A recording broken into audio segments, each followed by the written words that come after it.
Terceiro estilo é o controlador. O controlador é extremamente voltado para resultados. Ele é voltado para fazer as coisas a curto prazo. Ele é uma pessoa que prefere trabalhar sozinho e não com os outros. Então, ao negociar com o controlador, eu preciso de alguma forma mostrar como o meu produto, serviço ou ideia que eu estou querendo negociar vai ajudá-lo a melhorar os resultados que ele tem, vai ajudá-lo a ficar mais independente em relação aos outros. Por último, o estilo analítico. O que é o estilo analítico, né?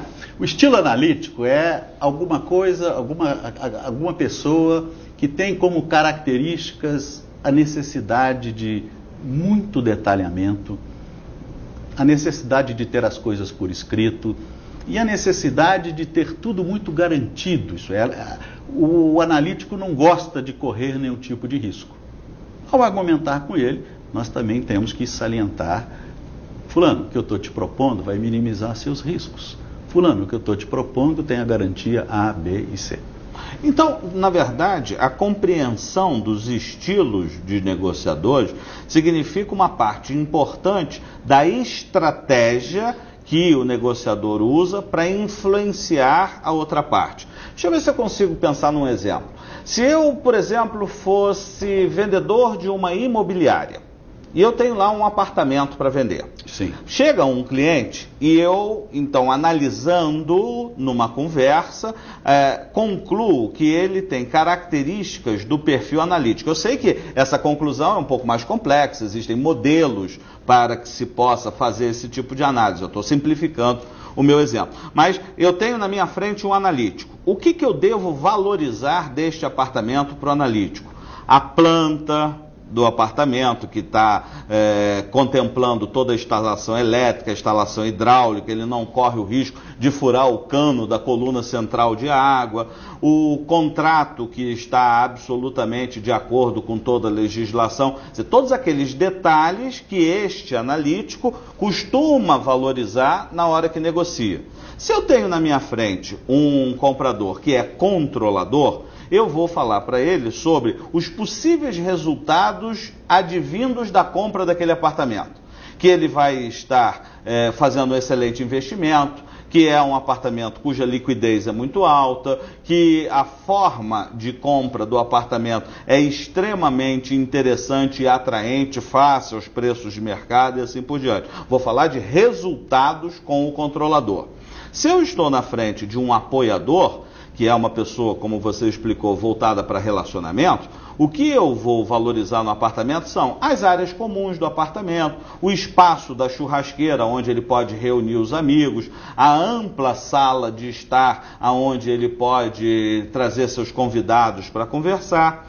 E se eu estou vendendo esse apartamento para um catalisador, o que eu tenho que valorizar é a inovação do projeto, a exclusividade que ele pode dar ao seu apartamento, uma vez que ele pode negociar o acabamento e ter um acabamento que seja único, personalizado, do jeito que só uma pessoa com o bom gosto dele é capaz de pensar.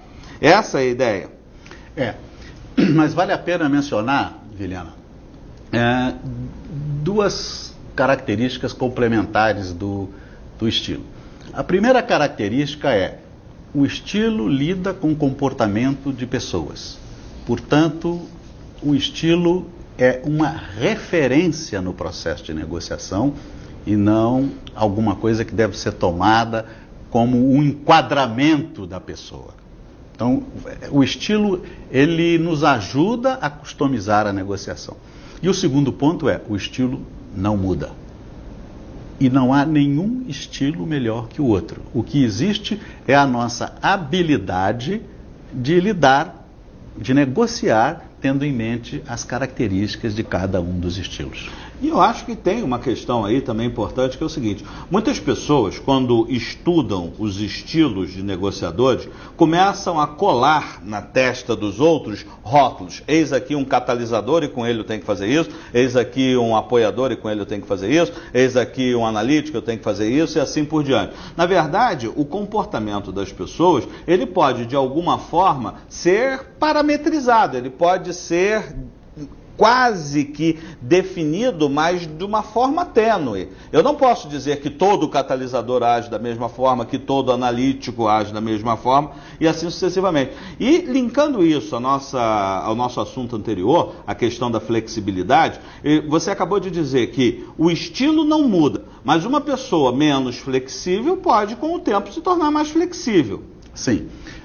Uma coisa que é crítico se falar sobre flexibilidade é o fato de que nós temos 4 níveis de flexibilidade, sendo 1 o nível mais baixo e 4 o nível mais alto. Então a pessoa pode evoluir do 1 para 4, né, e pode cair do 4 para 1. Esse é um aspecto. O segundo aspecto sobre flexibilidade diz respeito a um dado estatístico, vamos chamar assim. A meta deve ser 4, mas nós, analisando cerca de 30 mil pessoas que fizeram os nossos seminários, descobrimos que 70% destas 30 mil pessoas têm flexibilidade 1 ou 2.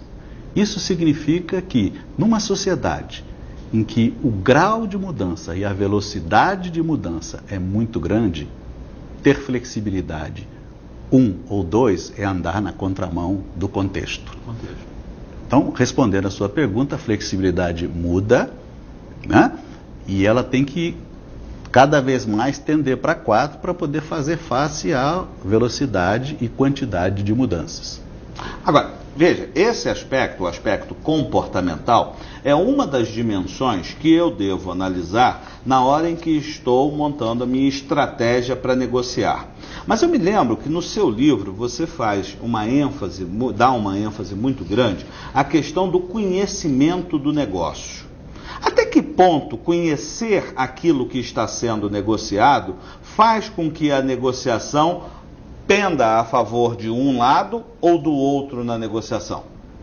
Bom, você mencionou conhecimento do negócio, então é bom lembrar que há um conjunto que nos ajuda a sermos bons negociadores. Esse conjunto significa integrar o conhecimento do negócio com tecnologia de negociação, etapas, que nós vamos ver daqui a pouco, e aspectos comportamentais. O conhecimento do negócio é fundamental, até para que a gente possa saber se fizemos ou não uma boa negociação. Não adianta a gente ter o melhor processo do mundo se nós não unirmos, não ligarmos este processo a um negócio. Nós vamos ter um grande resultado do ponto de vista de sequência, de uso dos estilos, etc. Mas podemos ser um fracasso em termos dos resultados que pretendemos alcançar. E essa é uma questão que a mim preocupa muito, porque a gente, quando está conduzindo um seminário, dando um treinamento, e pergunta às pessoas o quanto elas conhecem do seu próprio negócio, às vezes o resultado chega a ser desesperador, né?